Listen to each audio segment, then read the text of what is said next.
allergic to. I'm worried about this one, so if I'm sneezing, that's why. Okay, so I'm going to talk about the three things that you have to remove from your diet. So last week we talked about intermittent fasting, and when I was reading this one book about it, it talked about before you even get there, if that's something that you want to consider, getting these things out of your diet first would be priority before you start putting yourself in an intermittent fasting phase, just because of the damage that this stuff does to your body. So I always talk about sugar and that you should need sugar. And I always talk about, gluten and it's bad for you. And then the research that's coming out on industrial seed oils is frightening. So then I figured I have to sort of talk about that as well. So I always talk about it. We should avoid it. But then why should we avoid it?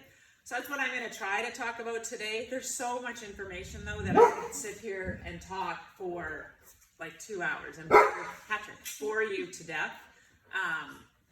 So I don't want to do that. So what I do, so last week I said just wait and ask me questions at the end. If you feel like you need to interject with a question, because that will help me, I can answer questions all day long because I've got all that information rolling around in my head. Trying to put it into a format today because there's just so much that I was just like, I could sit here and sound boring and just put it all out there and you guys will be just like, oh my God, this is so boring. So it'll be better, honestly, if you ask questions and then I can go from there and move wherever it is you guys are interested in learning about. So initially what I did here was I kind of tried to sum it all up because it really, so what I'm talking about is grains. So in that grains, gluten, it's all sort of one and the same. And then sugar and then industrial seed oils. So those are the three big things that if you can get those out of your diet, then you're pretty much left with clean, healthy food, which is what I talk about. So I tried to sort of condense what those all mean into, they honestly just mean the same thing. Like they all cause the same problem. So I talk about chronic inflammation and I talk about all the chronic diseases that they cause and metabolic disorder or metabolic disease. It is all being pushed through grain, sugar, and industrial seed oils. And it was interesting, all the articles that I was reading about all talked about that top part, which makes it just so interesting, given the world that we're living in right now. So grain, sugar, industrial seed oils cause inflammation in the body. All of them cause inflammation in the body in kind of different ways, but they cause all the same diseases. They cause all the same metabolic conditions, and so the end result is where we're at today. But it's very interesting, all of those things are found in processed foods. And where does our government funding come from? Or where do they get their funding from? The government. And so all of those kinds of companies, all of those food groups are being massively funded by government, whereas, the local farmer and the cattle ranch guy is not getting any help that way.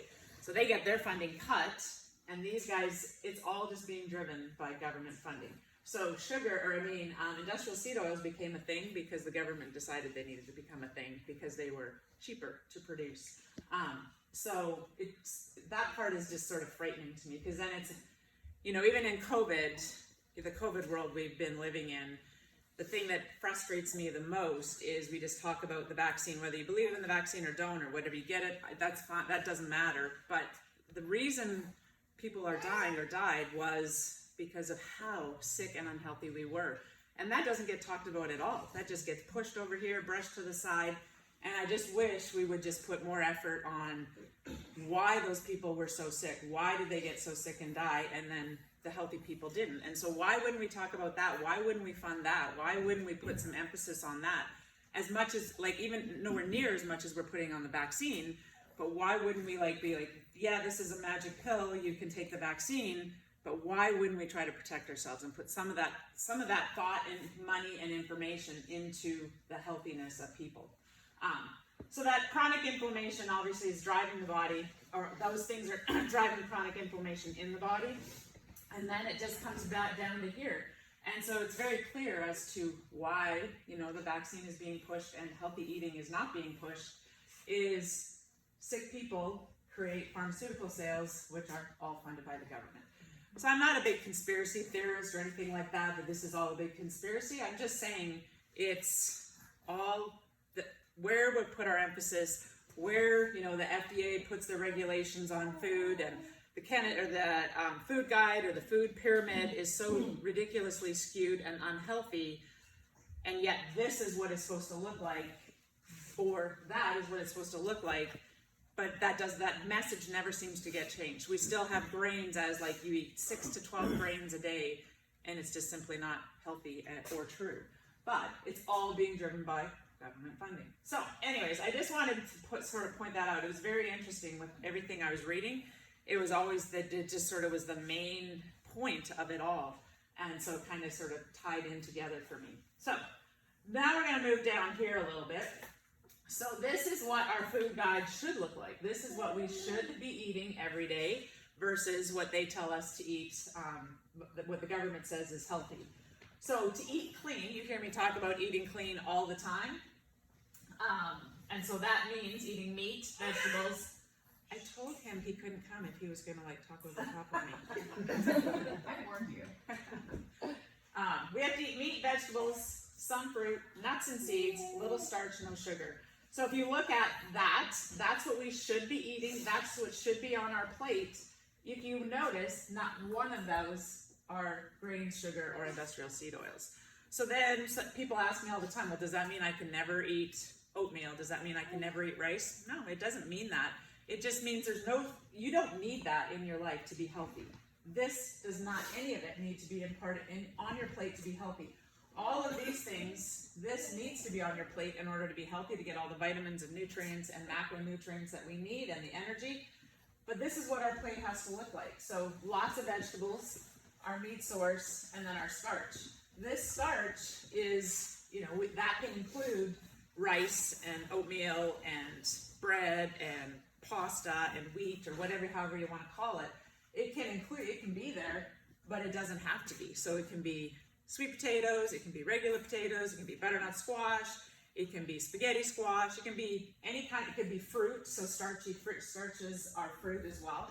So then there's no place for this on our plate. So when this does get put onto our plate, something over there has to be taken away. And that's always when I'm working with nutrition clients. They're like, well, can I have this? Can I have this? Can I have this? I'm like, you can have it all if you want, but then you have to take something away. Your plate still is your plate. So when you fill it with brown food or whatever, that means there's no vegetables on your plate. If you don't put meat on your plate and instead you've got a big pile of pasta with tomato sauce, there's no protein, there's no vegetables, and so you're missing all the key nutrients that we have to have. So that's where grains and cereals and industrial seed oils come in terms of the talk. So they don't need to be on my plate. They create sickness and inflammation in our body, but they just do it a little bit differently, all of them. So all of them tie into heart disease, increased blood pressure, diabetes, obviously, but then all of the other ones like Alzheimer's is coming out that it's, yes. Well, you didn't have to stop mid-sentence. That's okay. Where is olive oil and avocado oil? Yeah, so we're going to talk about those. Those ones are healthy. Yep. And I'm probably going to spend the most time on industrial seed oils because everybody's heard my talk on sugar and wheat and stuff like that. Can you go over again where beans fall into the whole thing? So beans don't fit here, sadly. So beans are a grain. They are a grain. They are. Doesn't mean you can't have them. So, people always say, can I have them? You can, but they create inflammation. So actually, I'll back up because you got that question. So that's not a person-specific thing. For everybody, they create inflammation. 8 and 10. Like gluten creates inflammation more so for certain people. But, because I've had to get away a little bit from meat just because of my acid reflux, but actually like lentils and things like that, for some reason seem to calm it. I don't eat it like as a complete protein source. I still eat meat, but right. So we'll talk about that first then. So grains, so they fall under the category of grains. So rice falls under the category of grains, beans, lentils, and then obviously wheat and barley and all of those fall under the category of grains. So what those do, so 8 out of 10 people are probably sensitive. So one in 3 people are definitely sensitive to grains in general, 1 in 3. Even though you're not celiac, so everybody's like, it doesn't bother me. It's not that you're like, oh my God, these are carving my stomach up and I'm not digesting my food and I have diarrhea. It's that chronic inflammation that happens day after day after day. So with grains and stuff, the reason those are not good for us is they're not digestible. We can't digest them properly. So in whole form, because you hear whole grains or lentils and stuff like that, in whole form, our body cannot digest them. They just can't. We're not meant to. So if you look at animals, animals are not meant to eat. They don't eat corn. We feed it to them and they eat it, but they don't go searching for it. They know it's not good for them. So they instinctively know we shouldn't be eating grains, and so they don't. Animals don't do that. They eat grass, or they're carnivores, or whatever they eat. But we feed it to them. That's why our cows, are so unhealthy now, and our meat sources are so unhealthy, because we feed them grains. So we can't digest them, just like they can't digest them. So then they're like, well, we refine them. Then we grind them up, and then we can digest them. Well, when you grind them up, they then become nutrient deficient. All their nutrients are gone. So the benefits we think we're getting from them are gone when we grind them up. So either we eat them and we can't digest them and get the nutrients, or they grind them up and refine them, like as wheat and flour and all that kind of stuff, and we can't get, there's no nutrients. Then they become nutrient deficient. So then you're not getting the nutrients. Then what happens is, because our bodies don't like them, and we are if you think 8 out of 10 of us have sensitivity to grains, that means 80% of us have some kind of sensitivity. Well, when you have sensitivity, they called it, what's the word? Immunogenic. So grains create an immunogenic response in our body, which means an allergic response. So our bodies eat this, or we eat this, and our bodies recognize it as an inflammatory food or as a foreign food substance. So whenever something comes in your body that our bodies don't want, you create an allergic reaction. That's why you're allergic. You sneeze, your eyes water, whatever, or you become anaphylactic if you're eating something that you are allergic to. Well, we're all eating grains, and we're just ignoring, because we don't get the symptoms like what we would if we got stung by a bee, or if we ate peanuts. So it's just this constant chronic inflammation that happens in our body. So we have this immunogenic response, which is an allergic response to the grains over time. Just like I said, eating sugar today doesn't mean you're going to have diabetes tomorrow. It's what happens to us when we're 40 and 50. So we have this immunogenic response to grains in our gut, and then what that creates is if you've ever heard of leaky gut syndrome and that your gut becomes permeable, it's because we're trying to digest something that's not normal for our bodies to do, and it creates these tiny little holes in our body, and it's clunky in our gut.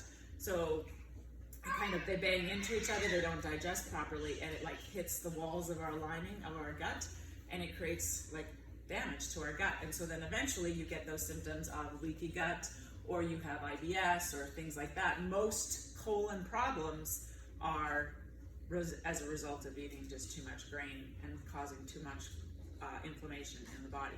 So then back to your question of lentils, if you eat them once in a while, occasionally, they're probably okay. Like if you eat rice occasionally, it's probably okay.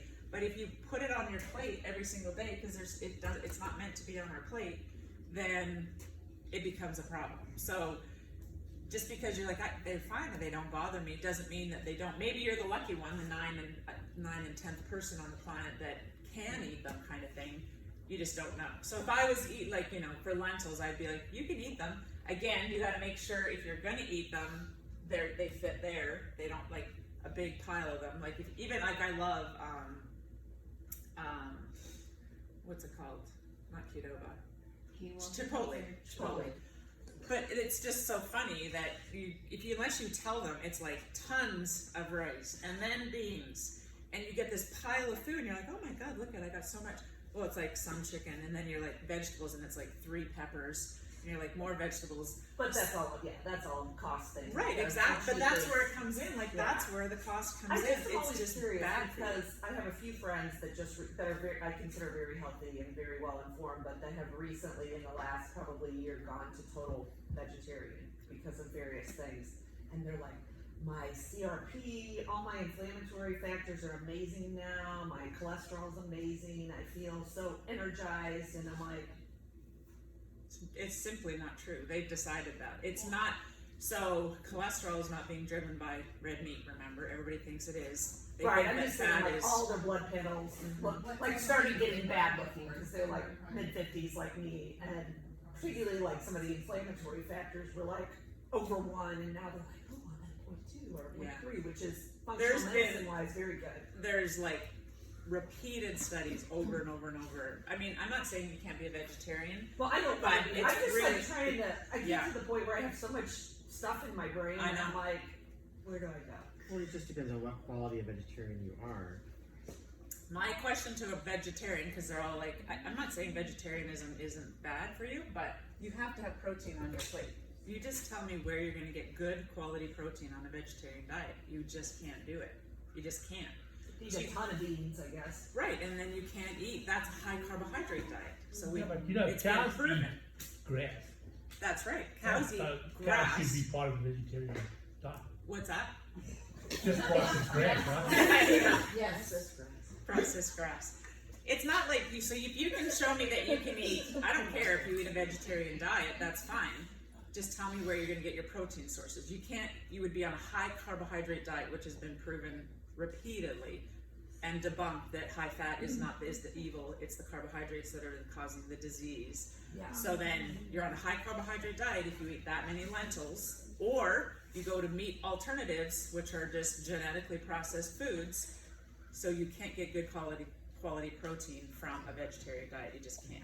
Because like my primary care is a functional medicine gal, and she actually promotes the combination, like having light meat, no red meat, just chicken, turkey, but then having beans as a protein source to balance Yeah. that as, you know, and I'm like, Remember where doctors are getting most of their information. That's sadly the fact of it all too.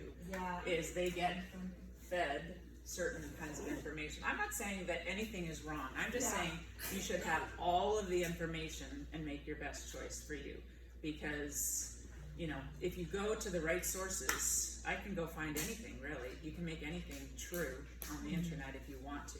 You just have to make sure your sources are proper. it's just so, yeah, overwhelming. It's supposed to be clean, healthy food. That's all it's supposed to be. And Right. that's where you go, where does that come? How do I get that? Like, how do I get lentils? Where do those go? Those aren't on there. And that's See, when I was younger, I always thought a bean was a vegetable. Is that like terrible? like a green Like a bean is a green bean? vegetable, but not lentils. Lentils are not vegetables, just like peanuts are not nuts. They're a What? lentil. Right. What? No. So like kidney beans and garbanzo beans and Yeah. black beans, they're not vegetables. They're a seed. They're a I seed. guess I always They're thought, green, you know, or a like, grain. when my mom made chili when I was little, the vegetable was the beans, which of course you hated when you were little. No, Oh the my God, vegetable they would look be like the tomatoes in the chili, so they're bugs. not. Well, there's vegetables. tomatoes too, but Yeah. yeah. All right. Anything else on that topic? Did I? Oh, I haven't answered yours yet. Okay. So we've kind of talked about the grains. Again, I'm not saying don't eat grains. Just know, I'm always like about information, and then you decipher what you want to do with it. But grains and carbohydrates drive a lot of the problems that we have today in large amounts. So we eat too much of something and go, well, rice is good for you. It's not. It's really not. But it's okay. It's not bad for you. But I could put sweet potatoes on my plate and they'd be much better for me because they have all the nutrients and vitamins in them that they come with, whereas grain rice doesn't have that. So it's just, as my mom calls it, filler food, and it is. It's a way to transport what we're trying to eat with the grain. The industrial seed oil, so that one is kind of why I did this talk, because I just keep reading more and more and more, and you hear about industrial seed oils. So what are those? So Shannon and I were talking about that yesterday.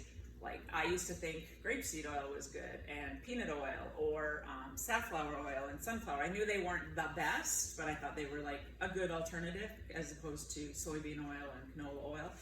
And they probably are a little bit better, maybe, if you want to like put them on a chart. But industrial seed oils, again, are highly processed oils in our diet that are cheap. So then that's why we feed our cows corn. It's way cheaper to do that than, put them in a grassy field. So, and we can mass produce them that way. So everything is being driven by money now because we're feeding the masses, which we are, obviously. So industrial seed oils came about, again, because the government needed to figure out a way, and the food companies needed to figure out a way as to how to mass produce this stuff for way cheaper because it was costing too much to make the foods the way that we were supposed to make the foods. So then, lo and behold, back in the 30s, it's all like back when, fat got vilified and sugar was like not the problem, and the big study in the 60s that happened and turned, sugar as the okay food and carbohydrates were great, and saturated fat and healthy fats were villainized, and then everything started to churn from there. So if you look back in the 30s to where we are today, and again, even going back to your grain question, we didn't have these diseases way back then. None. We had, it was very little in terms of heart disease and diabetes and Alzheimer's. And Alzheimer's and diabetes are off the charts. We've all heard, heart disease, but we didn't just get more genetically flawed, and now all of a sudden we have this epidemic of Alzheimer's disease. It's not genetic. You are probably genetically wired, but it doesn't mean you have to turn it on. We have turned it on. So that all of those diseases are exponentially higher than they were in the 30s. And so if you read the studies, it just shows when industrial seed oils and things like that got put into our diet, and when sugar and processed food became the problem, because all of those are processed foods. That's where those all come from. So as the processed foods started to hit our diet, all these diseases started to come about. And you can have reasons and rationales and, didn't cause this or whatever, but all you have to do, again, is read the studies that study tribal nations or native tribes that don't have that kind of stuff in their diet. They don't have heart disease, they don't have diabetes, they don't have Alzheimer's, they don't have all of the diseases that we as Western civilization have. They don't. So then obviously, it's what we're eating. It's not that we in the United States of America are genetically different than a native tribe in South Africa or wherever. So that's all being driven by what we eat. And it all just comes back down to processed foods.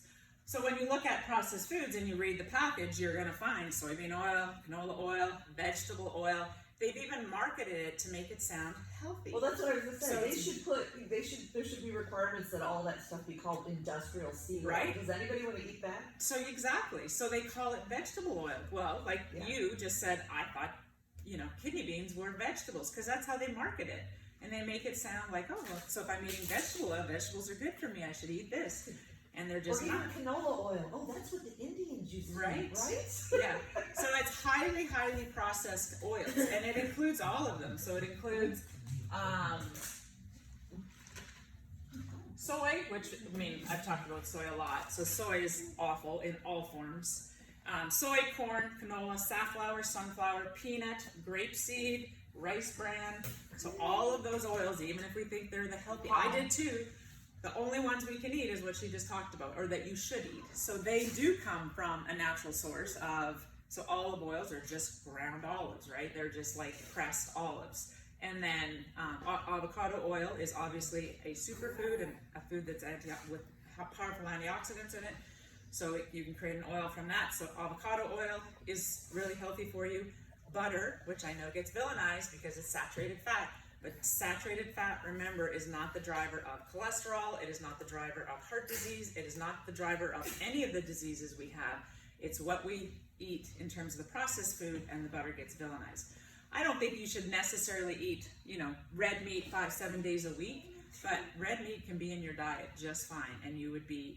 There's no studies that I can read or that I've read or that I follow with the people that I follow that has any indication that red meat is bad for you. It's just not. But you don't need to eat, it's about balance. So you shouldn't eat red meat every day. You don't need to eat chicken every day. You shouldn't eat fish every day. You should have a well-balanced diet in terms of what you're trying to eat. And honestly, if you want to go to the absolute best source of protein is organ meat. So it's really, I don't eat it because I can't do that. But it is the healthiest, absolutely, by far, meat ever. It's the healthiest food source we can eat. We can get vitamins, minerals, protein, everything from organ meat. We don't eat it, but think about, again, back in the caveman days. So just But you got to think about where we came from. So if they killed, or whatever they ended up killing that day, they didn't throw all that away because they had to eat. That was all they were going to get to eat for 3 weeks. Whatever you're going to go kill the next saber-toothed tiger or whatever they kill. So they had to eat everything. So my dad grew up on a farm where they ate everything. So, and I was like liver. Liver and onions was my mom. Yeah. My mom said that was a staple one meal. Because they you had just 5 kids didn't in the waste. You family. just didn't throw stuff away. And I'm Nowadays, just like, but liver's a filter organ. I mean, there's just, you know, but it's hard. you just have to go back to where we came from, and that's where all this goes back to. There was none of this back where we came from. So that's where, you know, we've just made all of our food sources now, and when you make them instead of hunt and gather them and grow them, they have to be altered in some way. So anyways, avocado oil, coconut oil is fine, and then the butter or lard or tallow or ghee, all of that stuff that just comes from animal sources or vegetable sources. So those are all fine, and they don't create that inflammation in your body.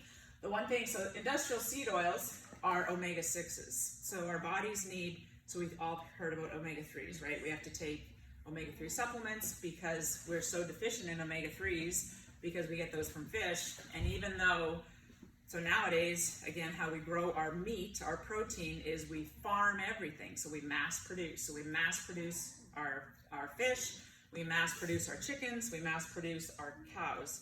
And so then they become less healthy for us. So cows think they don't have high levels, normal, natural cows that are raised in the pasture don't have high levels of omega-6. So omega-6 is sort of, it's not the bad fat. Our body needs a combination of both of them. And ideally we should be 1 to 1. So 1 omega-6 to 1 omega-3. Sadly, in our Western diet, we're 20 to 1. 20 units of omega-6 to 1.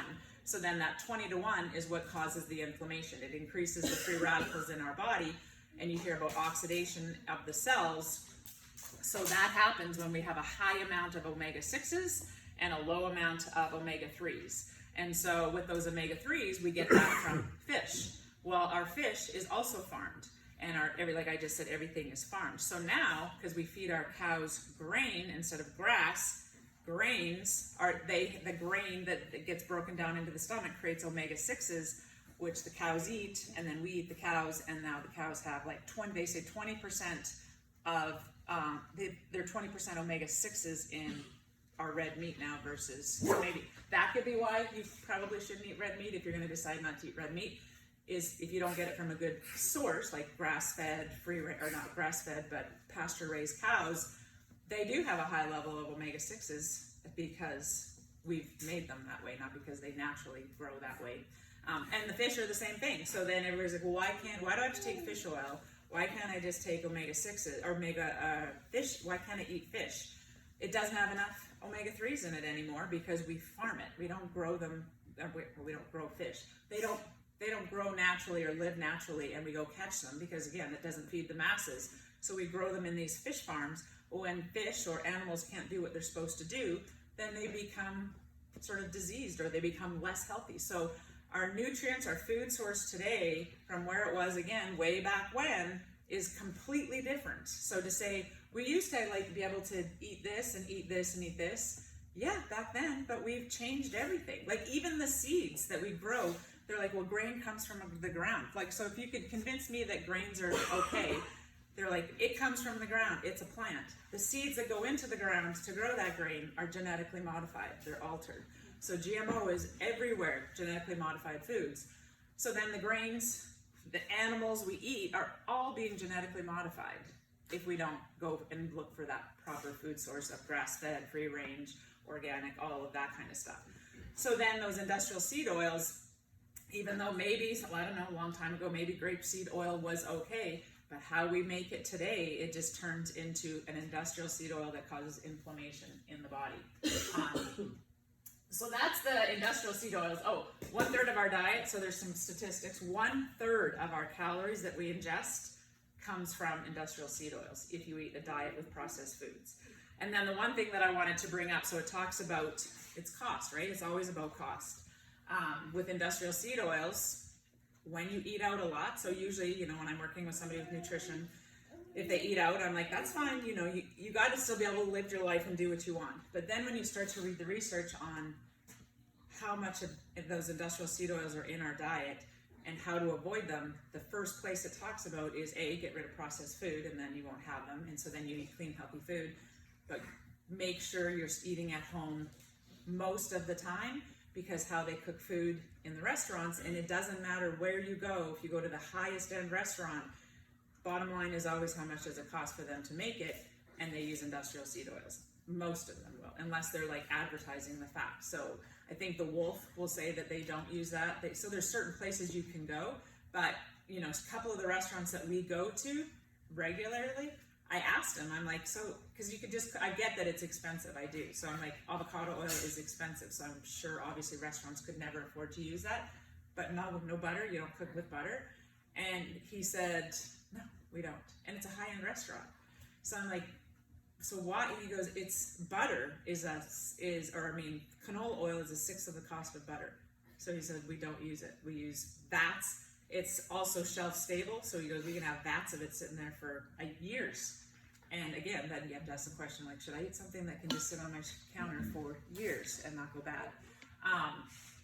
So then he said, we very rarely use butter. We use it if the recipe call, like if I need it to have that taste, then he said, I'll use it. But he goes, no, we use it. And I was just like, so then it's impossible. Like, unless you go to a restaurant. So for me, I don't go out and eat very often, like once a month, maybe twice a month. So it doesn't matter. It's like I said, like as long as you have it in moderation, once or twice a month is not going to hurt me.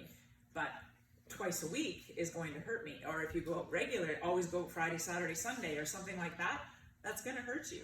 So then if you do eat out, you should honestly pay attention to that, because you could order the healthiest food you want, salmon and vegetables. For sure, unless it's splayed on the menu, it will be farm-raised salmon, so it won't be a really great source of fish. And it will be cooked, because it tastes delicious, right? So how do they make that just salmon taste delicious? They're using, oils and sugars and all of that kind of stuff. So that piece of salmon, I order it all the time because I love salmon, but it's not like the salmon I make at home by any means. So, and I know that. But I don't eat out very much. So I just own it, I just deal with it and I eat it.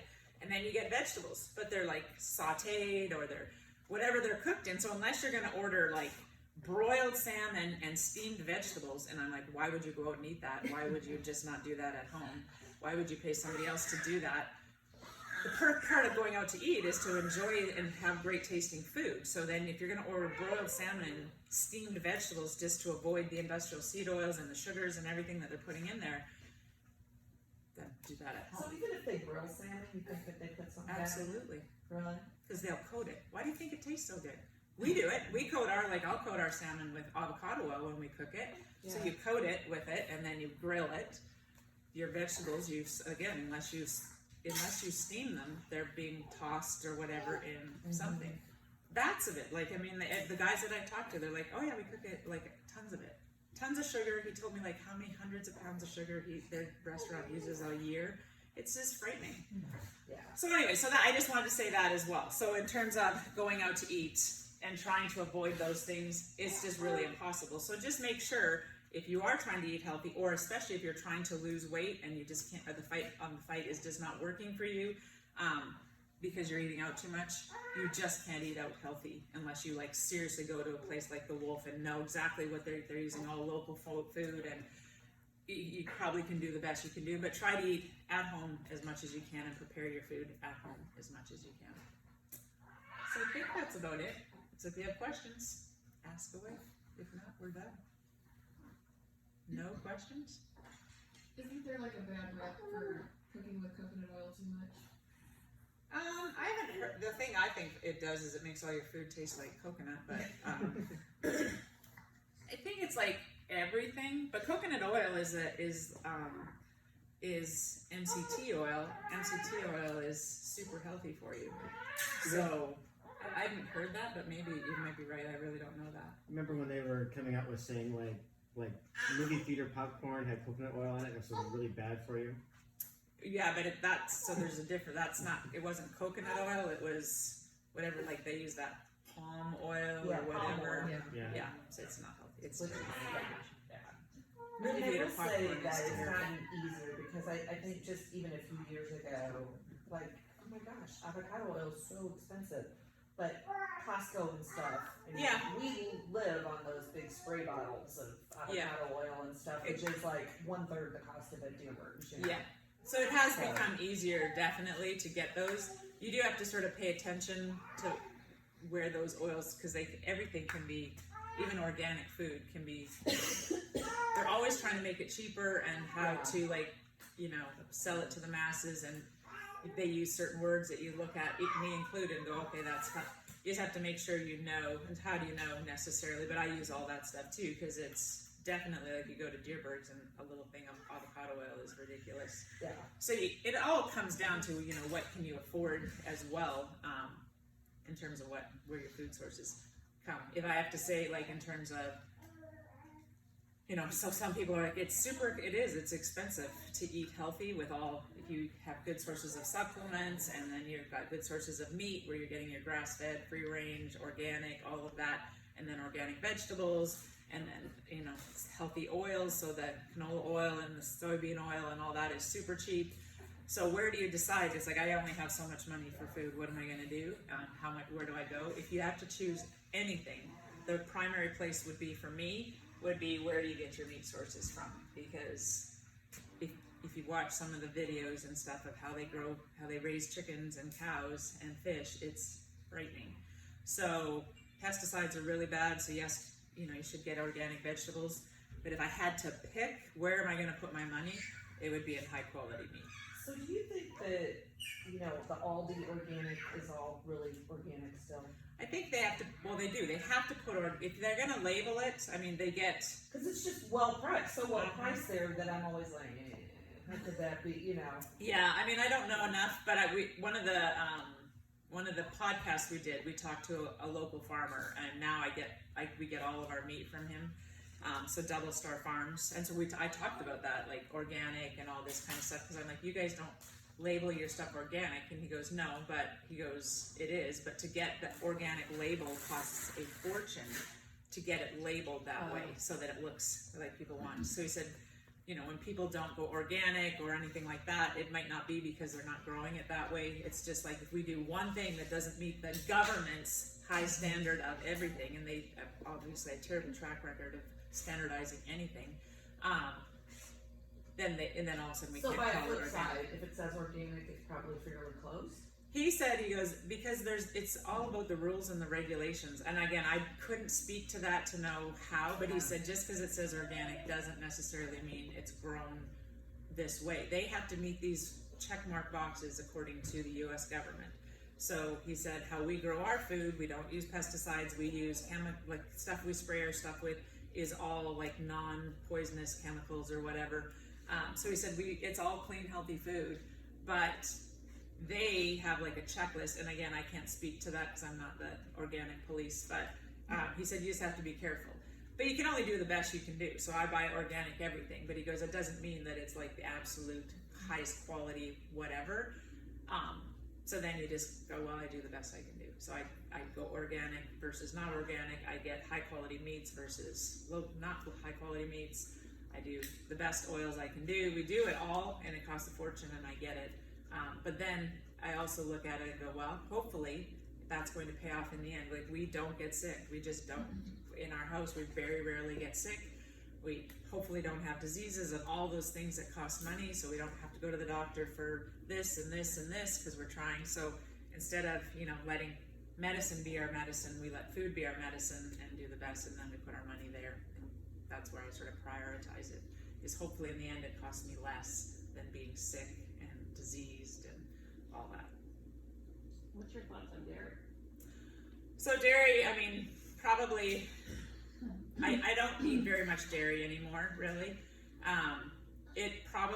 Most of us are probably sensitive to it in some manner, and so again, I don't eliminate it from my diet. I do eat a little bit of it, nowhere near what I used to eat, and I try to get higher quality dairy.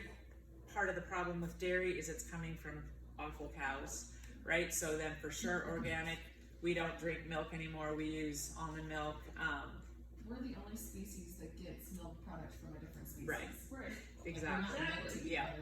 So when you think of it that way, you're like, it causes inflammation in the body. So probably it causes inflammation in everybody, even though you're I like, give you guys something.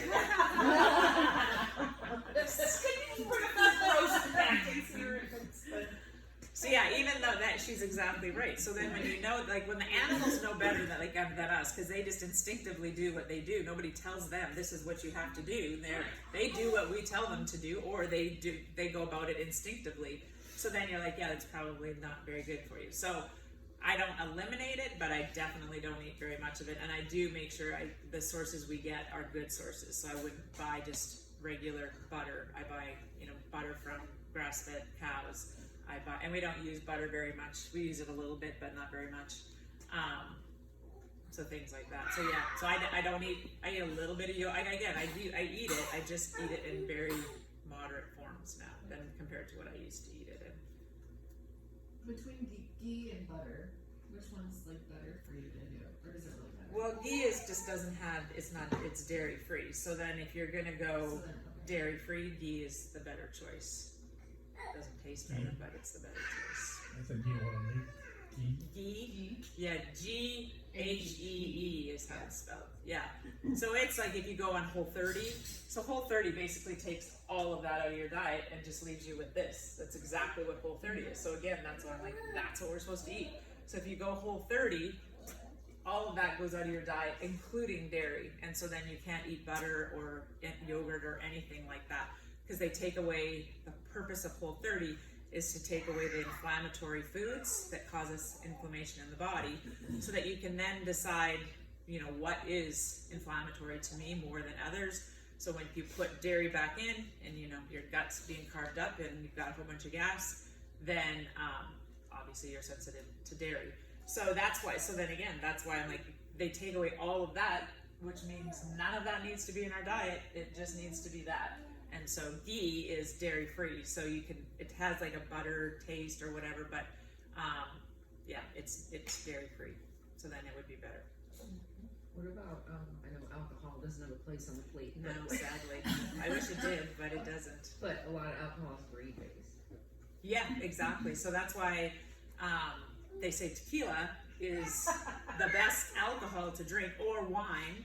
So wine comes from grapes, so wine is okay, especially red wine, because it comes from red grapes, which are antioxidants, the antioxidants that we eat. So we get antioxidants from the fruits and vegetables that we eat, and they come in and they fight the free radicals. So that's another reason why we get sick, is the free radicals form in our body from the bad food sources, from inflammation, and the antioxidants, we put those in to our body, but we have an imbalance because usually we have way more of the free radicals than we do of the antioxidants.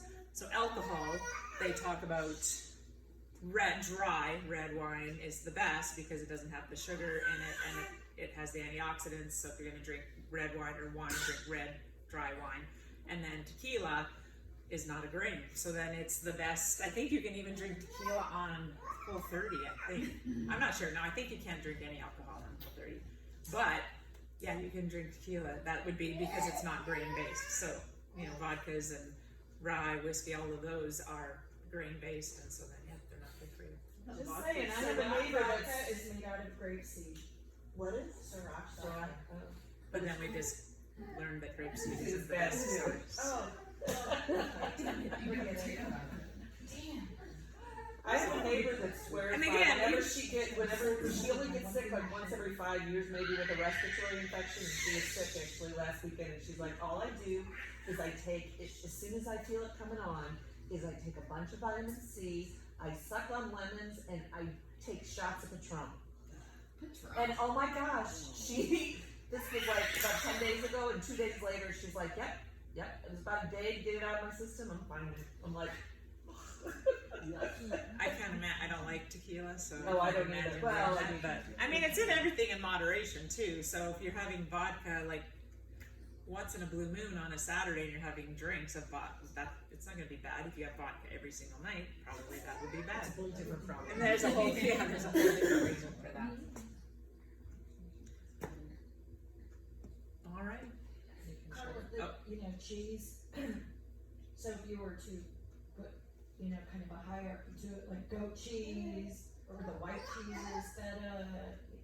I really don't know. I mean, hard cheeses are better, obviously, than softer cheeses. Why is that?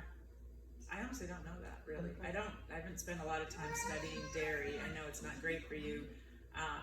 I think I shouldn't even, because I don't know. I don't know why hard cheeses. I just know they're supposedly better. But cheese is cheese, and so it's still, I don't know how the hierarchy of cheese really would go. I would look for, like, again, cheese, if you want to get the highest, is coming from grass-fed cows, doesn't have all the hormones in it that most cheeses have. Kraft is not a very good source of cheese, sadly. It's really bad. Velveeta, right? That's Oh, yeah. That's cheese. Right. Yeah, Cheese Whiz, like my mom, I grew up on Cheese Whiz, like, oh my gosh, when you think about how we used to eat. Huge bagel toasted with tons of Cheese Whiz. Now Oh my I look at gosh, that in and go, college I had a roommate that every item she ate involved Velveeta.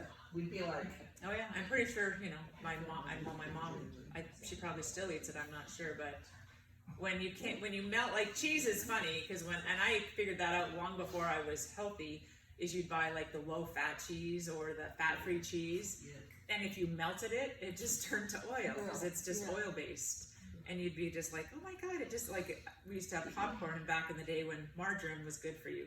You'd melt margarine and then you'd put it on and your popcorn would just, like, melt and disintegrate because you're just pouring oil on it. It's weird, but we were like, oh, this is so healthy. What about Greek yogurt? Well, it would fall under the same category as it's still dairy, so Yeah, it's but- still a dairy, so it's good. Like, the Greek yogurt has gotten its claim to fame because it's got more protein. So I used to eat a lot of it because I get that protein source in my breakfast. When I was looking for ways to get protein, now I don't eat breakfast. But is it healthier? It's got more protein in it for sure. It will still have dairy in it. If you're gonna do yogurt, just make sure, like, non-sweetened yogurt, and full yeah, fat. they're coming out with a lot more that are Full really fat low sugar Greek now. yogurt is what you should eat, honestly. Sometimes the standard Greek yogurt has 12 grams of sugar or something like that in a little cup, which is nutso, but they come out with a lot lower Yeah. sugar ones. So, if you're gonna eat yogurt, which I do, I eat Greek yogurt, plain Greek yogurt.